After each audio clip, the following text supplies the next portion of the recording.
더위 속에서도 건강을 잃지 않는 8월 보내시길 바랍니다. 라디오 서울이 함께합니다.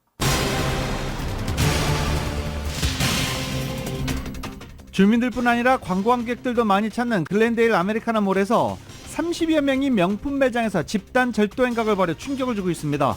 절도범들에게는 현상금 5만 달러가 내걸렸습니다. 이 같은 스매시 앤 그랩 절도 행각이 최근 끊이지 않고 있는 가운데 발렌시아에서도 쇼핑몰 매장 8곳이 한꺼번에 털려 스몰 비즈니스 업체들의 불안감이 커지고 있습니다. 타운 내 주요 한인단체들이 시의원을 증원하자는 등 시정부 개혁을 촉구하기 위한 강력한 의견을 시정부에 요구할 예정입니다. LA 카운티의 보건당국이 여름 시즌 코로나 재증가세에 대해 경고하면서 백신 접종을 권고했습니다. 만일 감염 증상이 나타난다면 자가격리를 할 것도 당부하고 있습니다. 소프라노 조수미 씨가 내일 월트 디즈니 콘서트홀에서 음악회를 갔습니다. LA에 도착한 조수미 씨는 지친 일상에 힐링을 주는 최고의 공연을 펼치겠다고 말했습니다. 글렌델 잉글의 134번 프리웨이 선상에서 어제 저녁 대규모 시위 행전이 벌어져 극심한 교통 체증이 빚어졌습니다. 바이든 대통령은 사모펀드와 벤처 캐피탈 등 미국 자본이 중국의 첨단 반도체와 양자 컴퓨팅, 인공지능 등 세계 분야에 대해서 투자하는 것을 규제하는 행정명령을 발표했습니다. 2023 회계년도 들어 지난달까지 10개월 동안 미국의 재정 적자 규모가 1조 6천억 달러를 넘긴 것으로 나타났습니다. 부채 위험 지적이 나오기 시작했습니다. 하와이 마우이 섬 산불로 인한 사망자가 최소 36명으로 크게 늘었습니다. 건물 270채 이상이 전소되는 등 산불은 계속 확산되고 있습니다. 올 상반기 미국의 폭풍 후 피해로 인한 무려 340억 달러의 보험금이 지급될 예정입니다. 전 세계 자연재해로 인한 피해 액수의 70%에 육박하는 것입니다. 바이든 대통령과 카멜라 해리스 부통령 등에 대한 살해 위협을 가했던 유타주의 70대 남성이 연방수사국 요원들과 대치 중 사살됐습니다. 극렬 트럼프 지지자로 알려졌습니다. 시카고 교외 도시에서는 가족 간의 다툼이 총기 난사로까지 번져서 4명이 숨지고 1명이 부상했습니다. 백현동 개발 특혜 의혹에 연루된 더불어민주당 이재명 대표가 검찰에 출석하기로 했습니다. 이 대표는 당당히 조사에 임하겠다면서도 정권의 무능을 감추려는 정치 수사이자 국가폭력이라고 검찰을 맹비난했습니다. 입시 비리 혐의를 받는 조국 전 법무장관의 딸 조민 씨가 결국 재판에 넘겨졌습니다. 허위 작성 공문서 행사와 업무방해, 위계 공모 집행 방해 혐의가 적용돼 불구속 기소됐습니다. LA 엔젤스의 오타니 선수가 샌프란시스코와의 경기에서 6이닝 1실점으로 팀의 4대1 승리를 이끌고 자신의 시즌 10승을 달성했습니다. 메이저리그 최초로 2시즌 연속 2자릿수 승리, 2자릿수 홈런 기록을 달성한 선수가 됐습니다. 샌디에고 김하성 선수는 15경기 연속 안타 행진을 이어가고 한 경기 도루 3개를 기록하는 큰 활약을 펼쳤습니다. 하지만 팀은 시애틀에게 1대6으로 패해서 4연패에 빠졌습니다. 오늘 뉴욕 증시는 상승 출발하고 있습니다. 원달러 환율은 1316원으로 마감했습니다. 남가주 오늘 오전에 흐리고 점차 맑아지겠습니다. LA 한인타운의 낮 최고 기온 77도 예상됩니다. 이 시간 주요 뉴스는 하늘 위 호텔, 세계 최대 항공기 아시아나항공 A380에서 차별화된 서비스를 만나보세요. 고국까지 편안하고 안전하게 모시는 아시아나항공 제공입니다. 여러분 안녕하십니까? 김윤정입니다. 안녕하십니까? 유지승입니다. 2023년 8월 10일 목요일 라디오 서울 모닝 뉴스 2부입니다.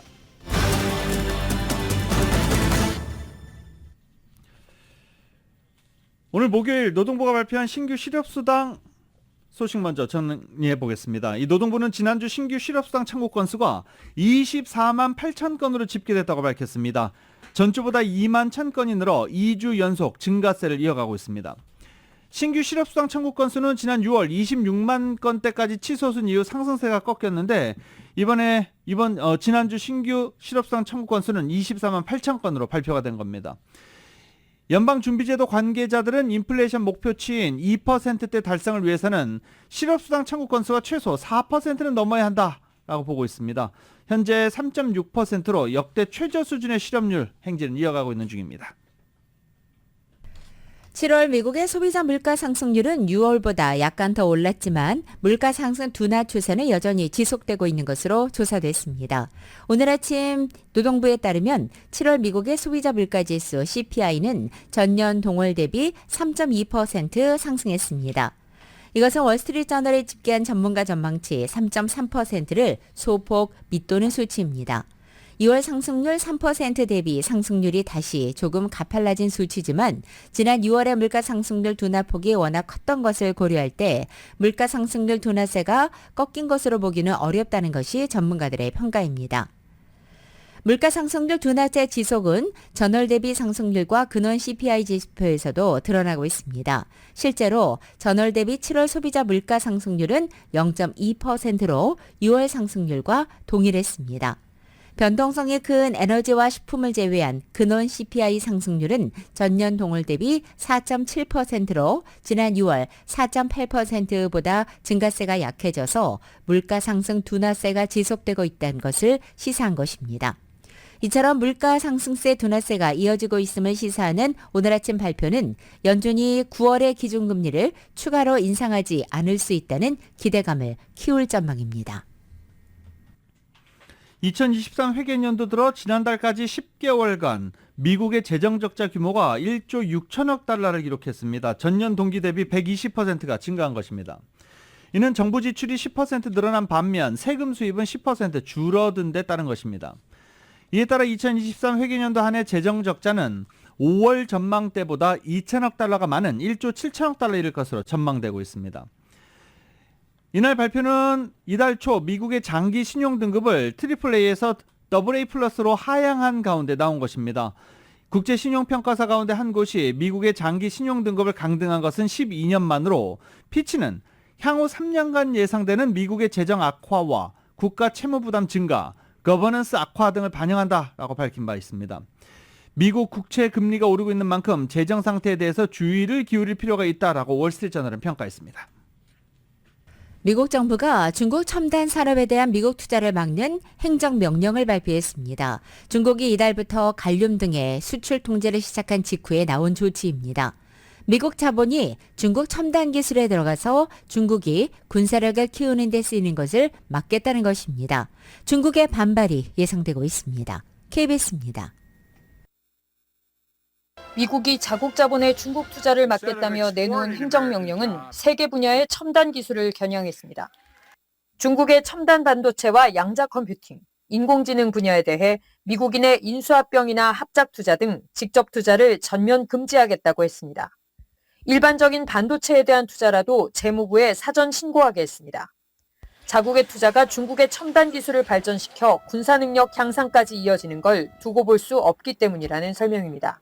They are focused on a narrow slice of technology and a small number of countries intent on challenging us militarily. 미국은 앞서 지난해 10월 첨단 반도체와 반도체 장비의 중국 수출을 통제하기도 했습니다. 기술에 이어 이젠 돈줄까지 죄며 중국 첨단 기술 발전을 막겠다는 겁니다. 미국은 안보 목적일 뿐 경제적 압박용은 아니라고 설명했지만 중국은 과학기술을 이용한 집단 괴롭힘이자 미국 패권 보호를 위한 거라며 강하게 반발했습니다.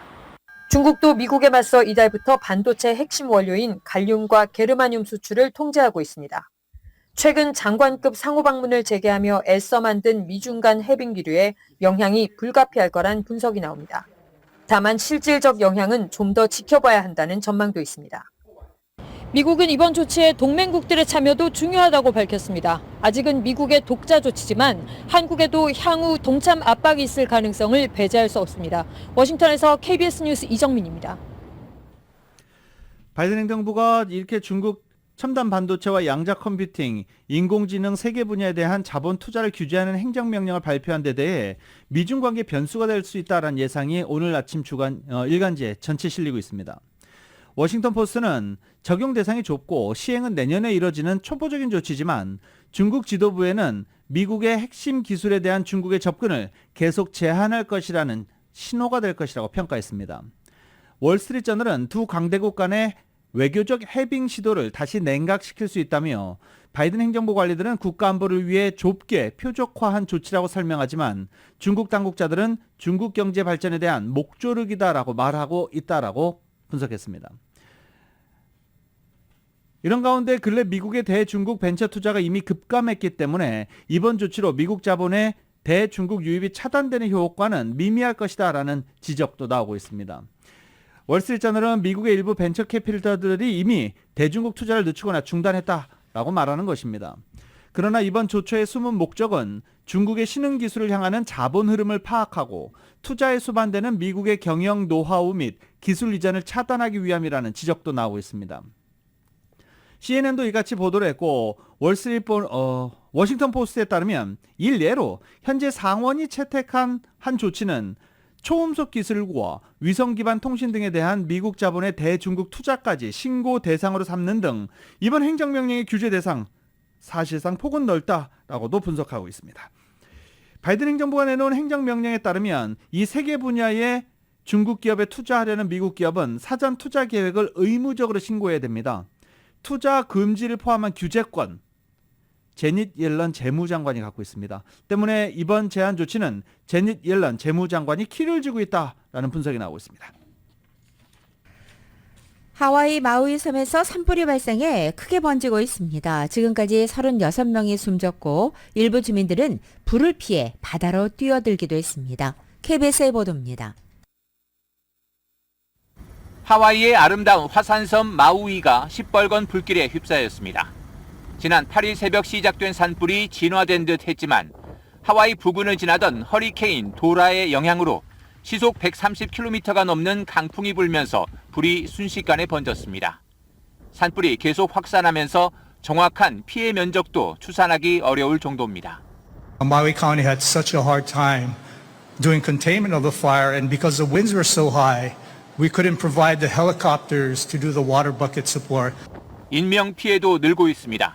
화재 초기에는 6명이 숨진 것으로 보고됐지만 진화 작업 도중 희생자가 추가로 확인되면서 지금까지 사망자가 36명으로 늘었습니다. 부상자도 수십 명인데 인근 섬으로 후송된 환자 중 3명은 중상입니다. 수천 명의 현지 주민과 관광객들이 급히 대피한 상황입니다. The wind came, the gas stations blew up, everything caught fire by the brush, and then we just had to evacuate. 산불이 상가와 주택가까지 번지면서 건물 270여 채가 불에 탔습니다. 외교부 추산 500여 명의 현지 교민 중에 일부도 재산 피해를 본 것으로 전해졌습니다. 한인들은 그 라하이나 쪽에 장사하시는 분들은 한 8분 정도 있는데 가게가 다 불에 탔을 거예요. 라하이나가 전체가 타가지고.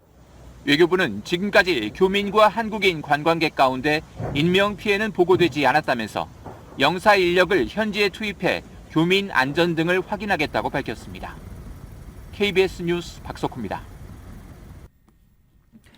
올 상반기 미국의 폭풍 피해가 전례 없는 규모여서 무려 340억 달러의 보험금이 지급될 예정으로 알려졌습니다. 전 세계 보험금 자연재해로 인한 피해액이 500억 달러니까 미국에 지급해야 되는 보험금이 340억 달러, 전 세계 피해액의 약 70%에 육박하고 있습니다. 미국이 그만큼 자연재해 직격탄을 맞은 겁니다. 전 세계 자연재해 피해액은 튀르키예와 시리아 접경지를 강타한 강진 피해액도 모두 포함되어 있는 것입니다. 올 상반기 미국을 강타한 태풍 가운데 10억 달러 이상의 보험금이 지급돼야 되는 경우 10건입니다. 상반기 중 태풍 피해가 가장 컸던 곳은 텍사스주로 일단 알려지고 있습니다. 올 하반기 들어서도 미국과 중국, 북서부, 유럽 남부에 폭염이 계속되고 그리스 섬 지역과 이탈리아, 알제리 등에서 대형 산불이 일어나는 등 기상이변 현상들은 계속 이어지고 있습니다. 그리고 세상 평온한 것 같았던 노르웨이에도 기상이변이 벌어지고 있는 중입니다. 들으신 대로 세계적으로 기상이후 피해가 속출하는 가운데 북유럽도 곳곳에 폭우가 쏟아지면서 도로가 유실되고 산사태가 발생했습니다. 노르웨이와 스웨덴은 수십 년 만에 최악의 홍수를 우려하고 있습니다. YTN입니다. 노르웨이 한 마을의 주택 앞 도로에 거대한 폭포수 같은 물웅덩이가 생겼습니다. 굴착기로 복구 작업에 나섰지만 쉽지 않습니다. 폭우로 곳곳에 산사태가 발생하면서 주민들은 잠을 자다 갓갓으로 빠져나왔습니다. 노르웨이는 이번 폭우로 12개 지방자치단체에 모두 16개 도로가 폐쇄됐습니다. 비가 계속 내려 추가 피해도 우려하고 있습니다. 열차가 탈선할 정도로 폭풍우가 쏟아졌던 스웨덴도 상황이 나아지지 않고 있습니다. 스톡홀름에서 약 533km 떨어진 오레 마을을 관통하는 수사백강이 넘치며 근처 시내 대부분이 물에 잠겼습니다.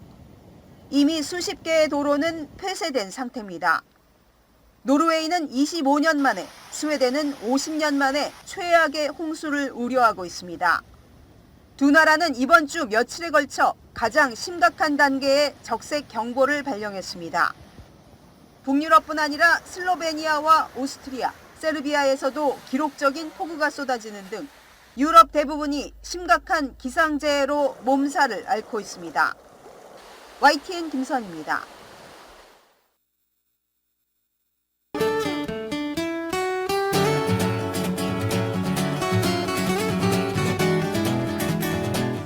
시원한 한 모금으로 여름을 만날 수 있습니다. 맥도널드에서 새롭게 준비한 음료 프로즌 하와이안 펀치를 상쾌하게 맛보세요. 맥도널드 제공으로 8월 10일 목요일 남겨주의 날씨입니다. 오늘 이른 새벽 남가주 지역 곳곳에 빗방울이 떨어졌습니다. 오전까지는 대체로 흐리고 점차 맑아지겠습니다. 오늘 낮 기온은 어제보다 지역에 따라 6도에서 10도가량 뚝 떨어져서 평년 기온을 크게 밑돕니다. 하지만 습도가 높기 때문에 체감되는 기온은 보다 높게 느껴지겠습니다. 금요일인 내일부터는 점차 건조한 날씨로 변화되겠고 평년 기온을 밑도는 낮 기온은 다음 주 초반까지 이어집니다. LA 한인타운 오늘 낮 최고 기온 77도, 밤 최저 기온은 67도, 오렌지 카운티 지역은 78도, 68도, 벨리와 일랜드 암파이어 지역은 81도, 66도, 해안 지역은 73도, 66도 되겠습니다. 한국은 오늘 전국적으로 비가 내리겠고 서울의 오늘 아침 최저 기온 72도, 낮 최고 기온은 79도로 예상됩니다. 오늘의 날씨는 시원한 한 모금으로 여름을 만날 수 있습니다. 맥도널드에서 새롭게 준비한 음료 프로즌 하와이안 펀치를 상쾌하게 맛보세요. 맥도널드 제공입니다. 라디오 서울 모닝뉴스 2부 이 시간은 1250만 불 교통사고 최고 보상 교통사고 전문 천재 변호사 리차드 호프만, 메디케어 시니어를 위한 전문의 허가가 아주 빠른 한인 최고 최대의 서울 메디칼 그룹, 총 20억 달러의 승소, 크고 작은 교통사고와 상해 브라이언 타필라와 시젤러, 고객 한 분 한 분과의 릴레이션십을 생각합니다. 당신의 든든한 금융 파트너 CBB뱅크, 맥도널드에서 새롭게 준비한 치즈 할라피뇨 소세지 맥머핀 리드 에그로 톡 쏘는 맛에 아침을 즐길 수 있습니다. 맥도널드 공동 제공입니다.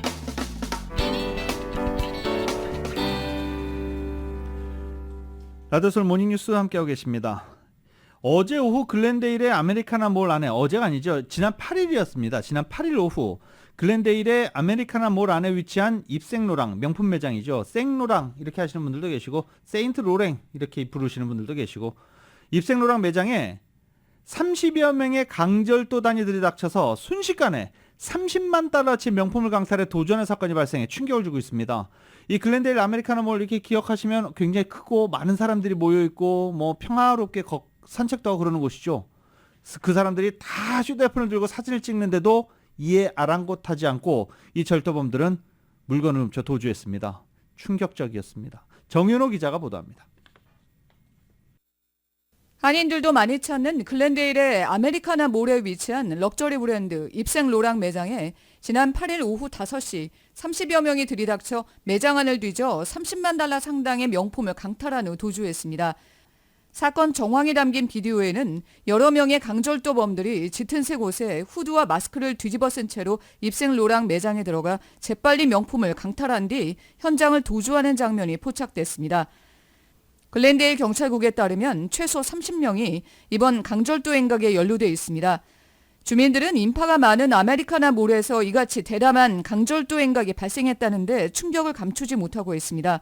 글렌데일 경찰국도 이번 절도 행각을 좌시하지 않겠다고 성명을 발표했습니다.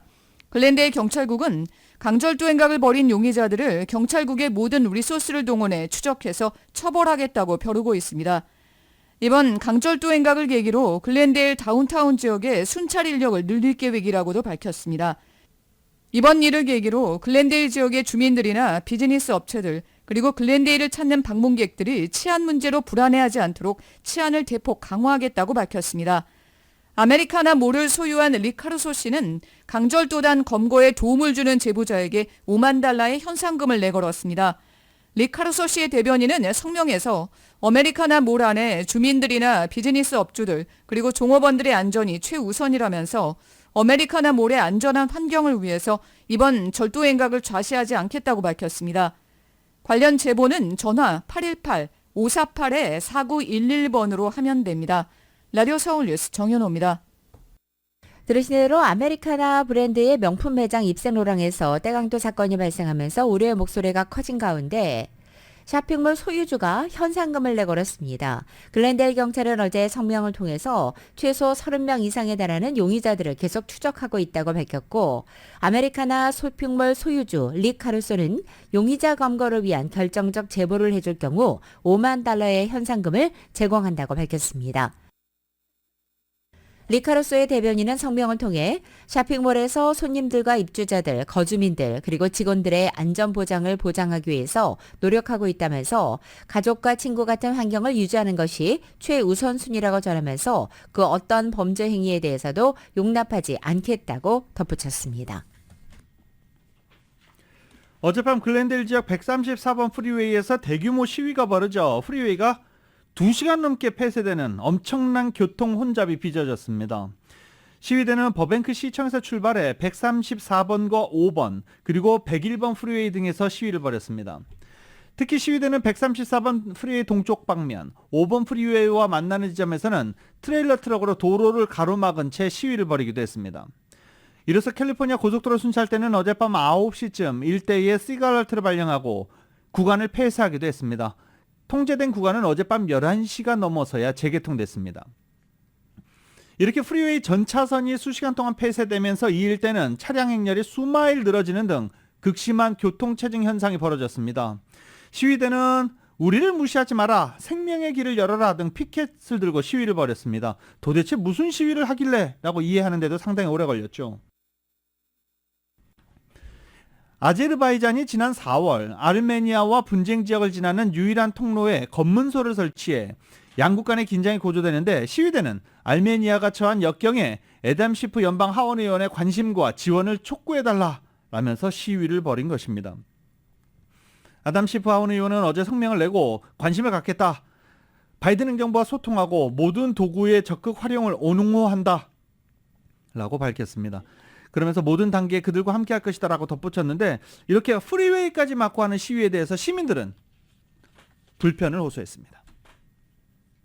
그런가 하면 어제 저녁 LA에서는 LA DWP 차량을 훔쳐 달아난 용의자와 용의자를 쫓던 경찰 사이에 긴박한 추격전이 벌어지기도 했습니다. 특히 용의자가 달아나면서 경찰 순찰자를 여러 대 들이받았고 경찰은 스와팀까지 동원해서 총격전을 벌였습니다. LAPD는 어제 저녁 LADWP 수도전력국의 차량 절도가 발생해 경찰관들이 용의자가 운전하던 차량을 쫓았다고 밝혔습니다.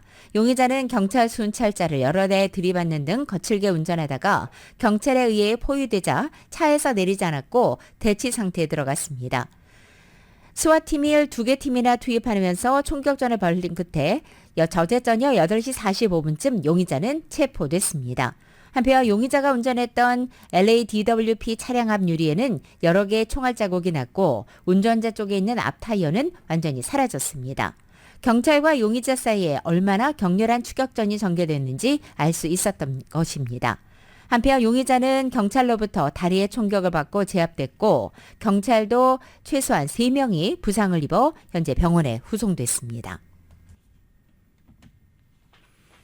타운 내 주요 한인단체들이 오늘 LA시 지역구를 늘리고 독립적인 선거구 재조정을 설립하는 방안을 촉구하기 위해서 모인다고 합니다. 자세한 소식 이은 기자가 보도합니다.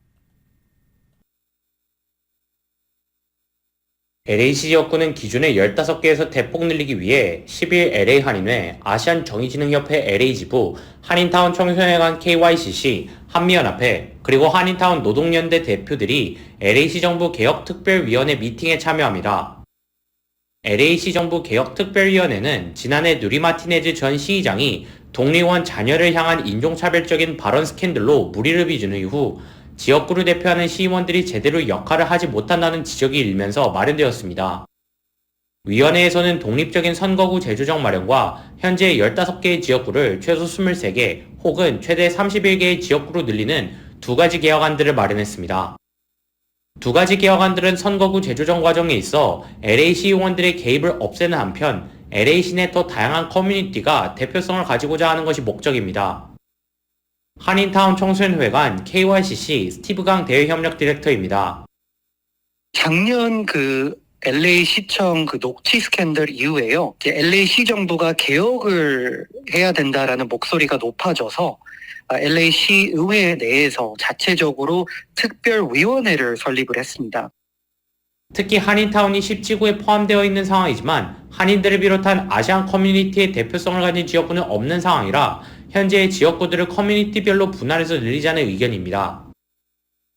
한인타운을 포함됐지만 사실상 사우스 LA랑 같이 묶여 있어서 항상 사우스 LA랑 이제 여러 가지 돈이나 여러 가지 리소스를 가지고 이제 충돌이 있었던 건 사실이죠.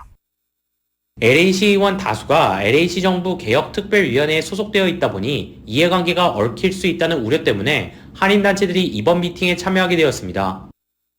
스티브 강 디렉터는 현재 시점이 개혁을 이뤄내기에 적기라며 한인단체들의 압박이 중요하다고 강조했습니다.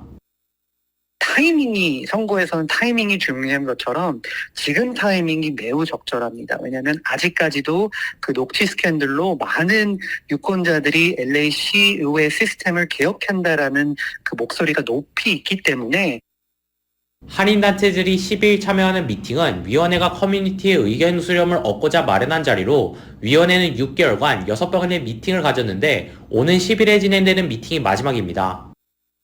위원회의 개혁안은 여러 번의 내부 미팅을 거친 후 올 가을에 시의회에 상정될 전망입니다. 라디오 서울 뉴스 이은입니다. 한국에 낳은 세계적인 소프라노 조수미 씨가 내일 LA 다운타운 월트 디즈니 콘서트홀에 열리는 한미동맹 70주년 기념 하모니 포 더 퓨처 음악회를 앞두고 어제 기자회견을 했습니다. 조수미 씨는 지난 3일 시애틀을 시작으로 6일 샌프란시스코를 거쳐서 바로 내일 LA 무대에 서는 것입니다.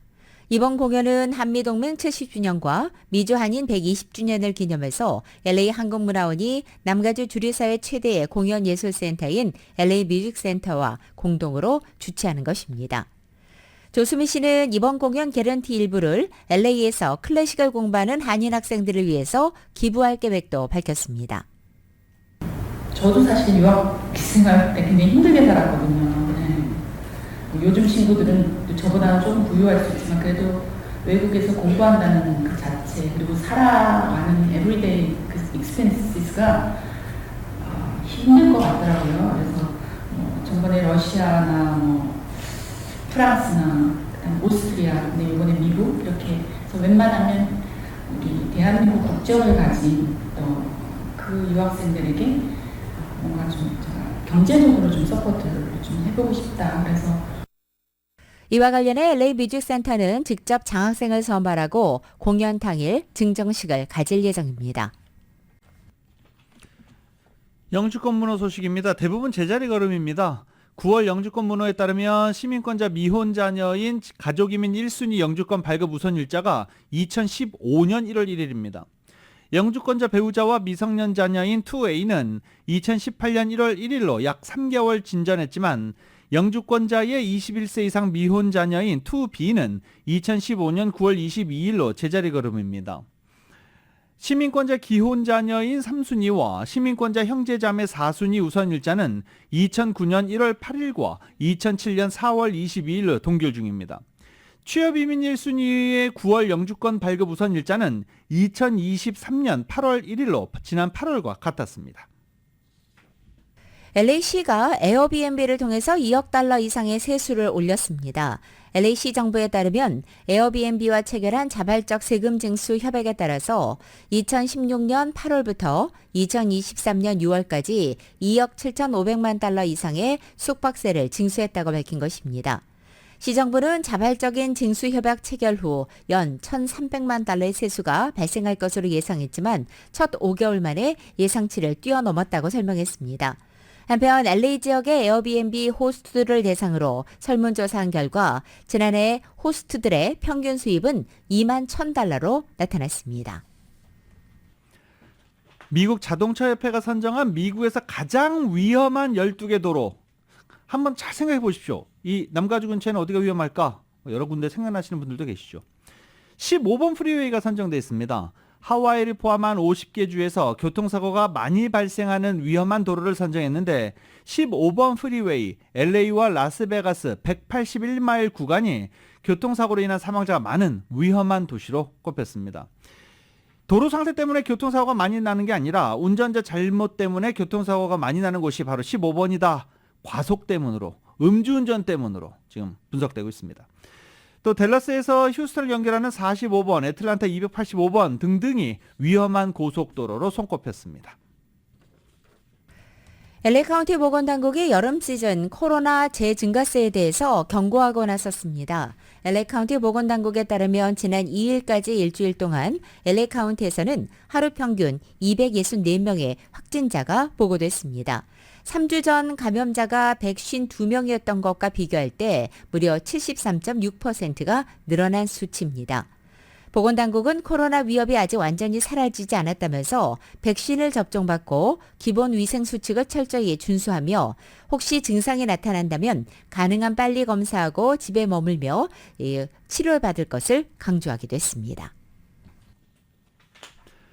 시카고 교회에서 가족 간의 다툼이 총기 난사로 번져 4명이 숨지고 1명이 부상했습니다.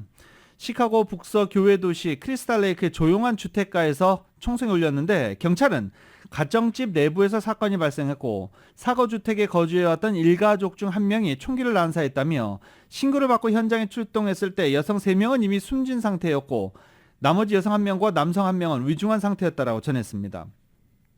부상자 2명은 곧 인근 병원으로 옮겨졌지만 남성은 숨을 거뒀습니다. 경찰은 숨진 남성이 총기를 휘두른 것으로 추정하면서 부상한 여성 피해자가 신고 전화를 했다라고 밝혔습니다.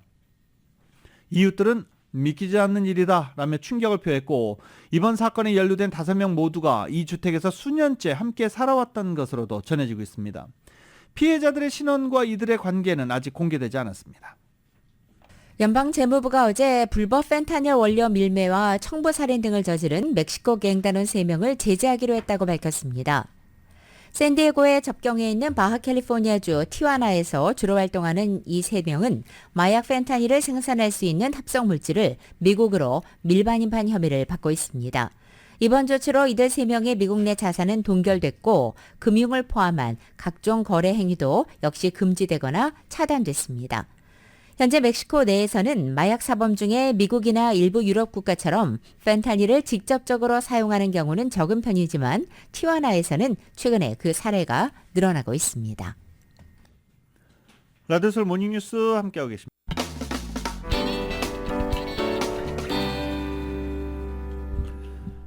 라디오솔 모닝뉴스 함께하고 계십니다. 바이든 대통령과 카말라 해리스 부통령 등에 대해서 살해 위협을 가한 유타주의 70대 남성이 연방수사국 의원들과 대치 중 사살됐습니다.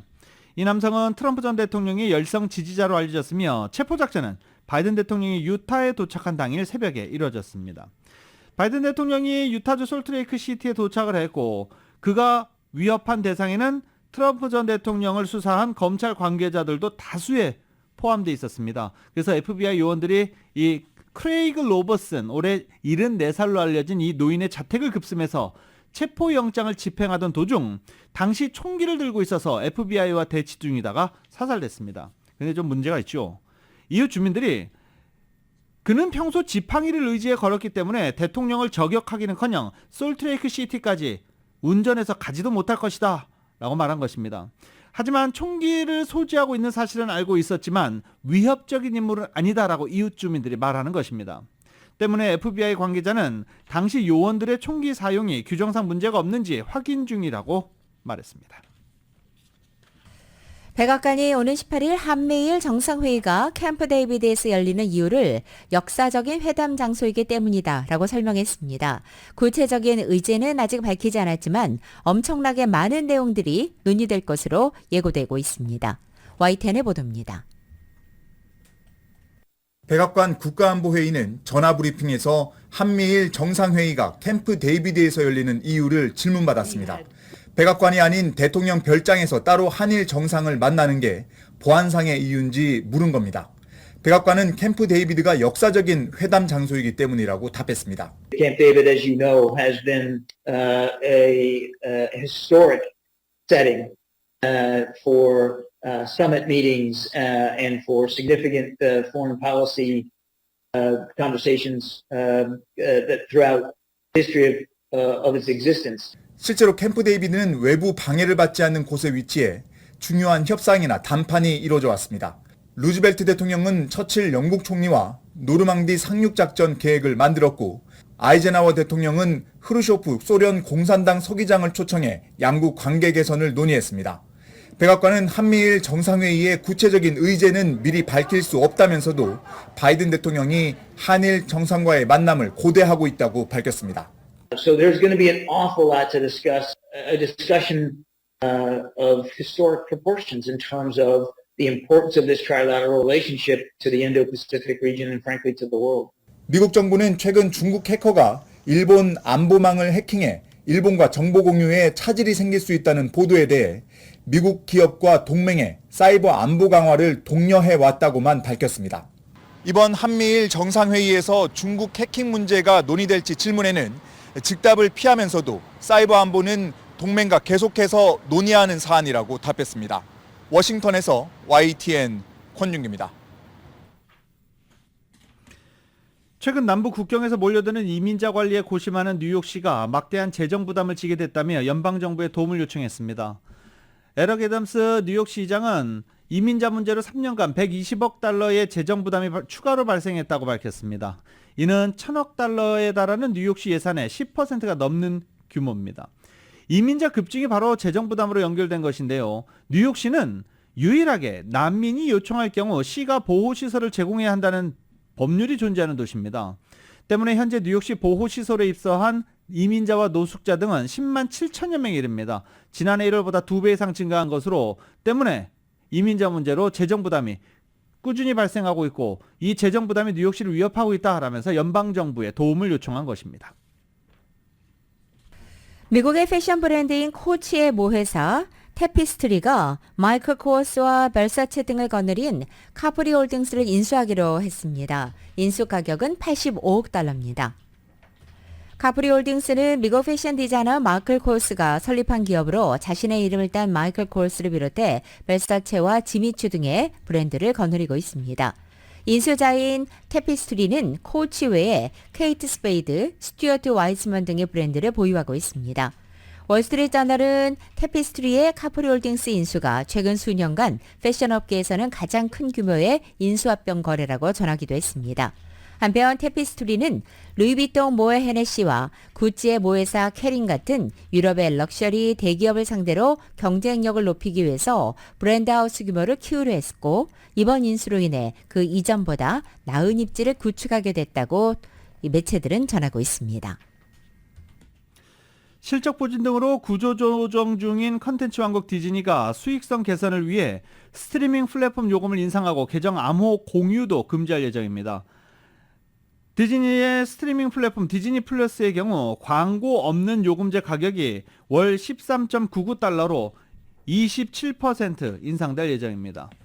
또 다른 플랫폼 훌루의 광고 없는 요금제 가격도 월 17.99달러로 책정됐습니다. 광고가 포함된 것은 이전과 동일하게 유지될 예정입니다.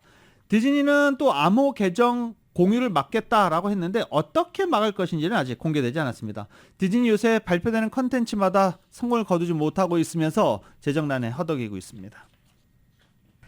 남미 에콰도르 조기 대선에 출마한 후보가 현지 시간으로 9일 선거 유세를 마친 뒤 괴한의 총에 맞아 사망했습니다.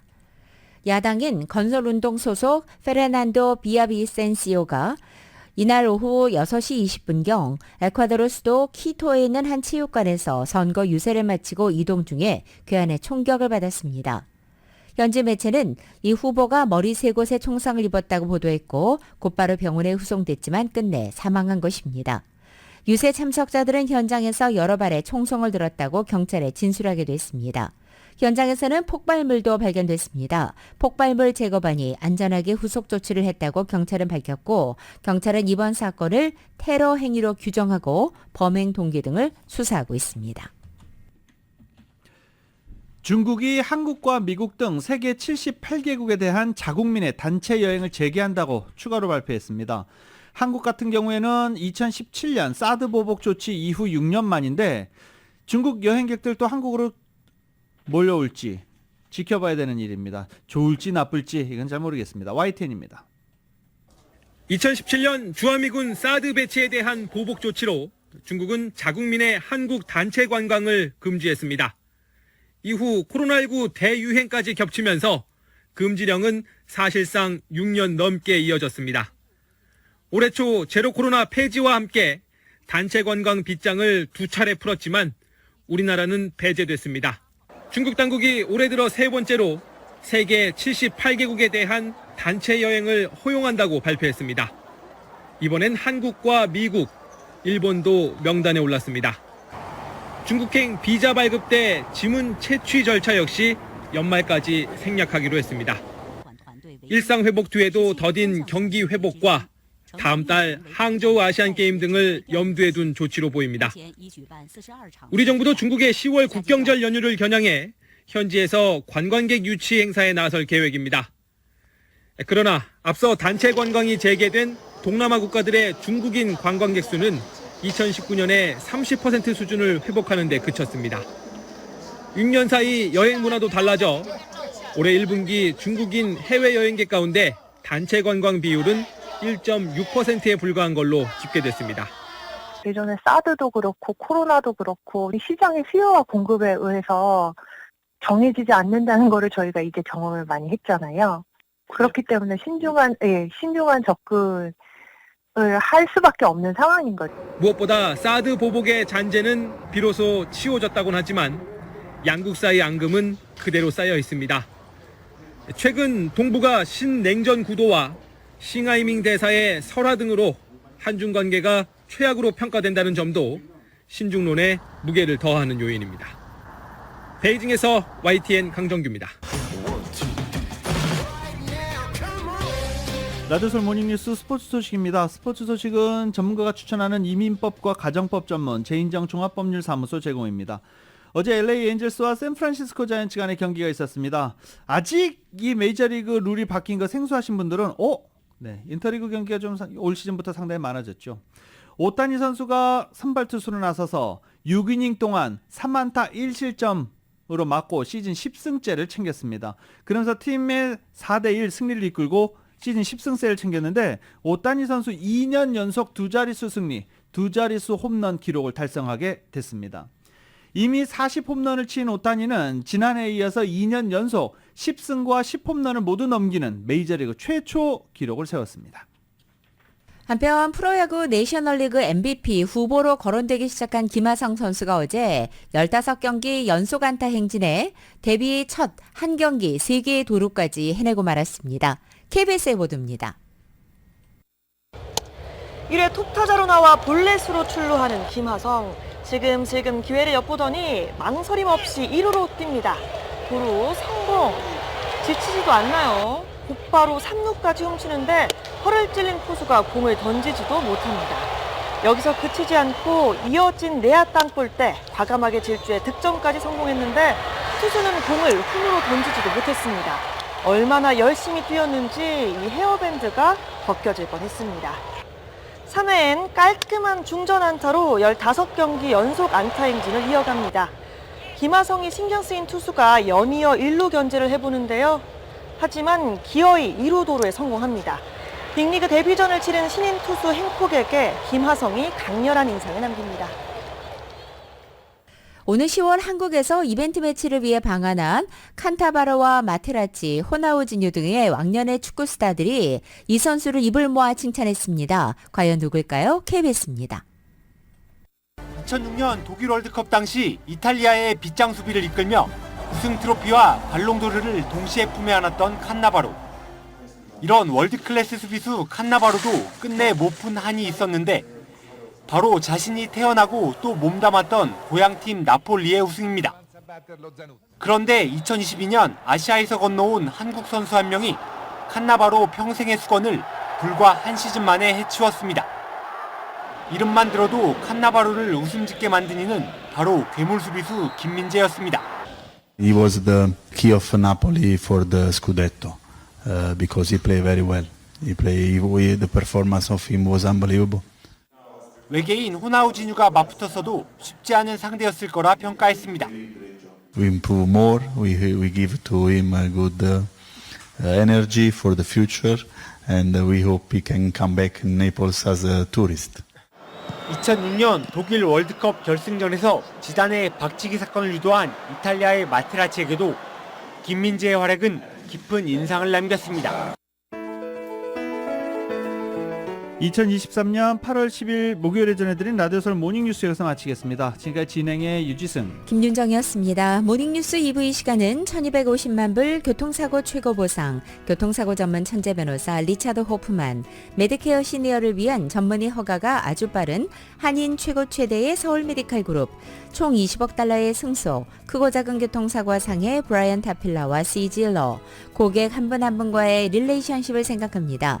당신의 든든한 금융 파트너 CBB뱅크, 맥도날드에서 새롭게 준비한 치즈 할라피뇨 소세지 맥머핀 리드 에그로 톡 쏘는 맛에 아침을 즐길 수 있습니다. 맥도날드 공동 제공이었습니다. 잠시 후 9시에는 강희신의 오늘의 미국이 방송됩니다. 함께해 주신 여러분 고맙습니다.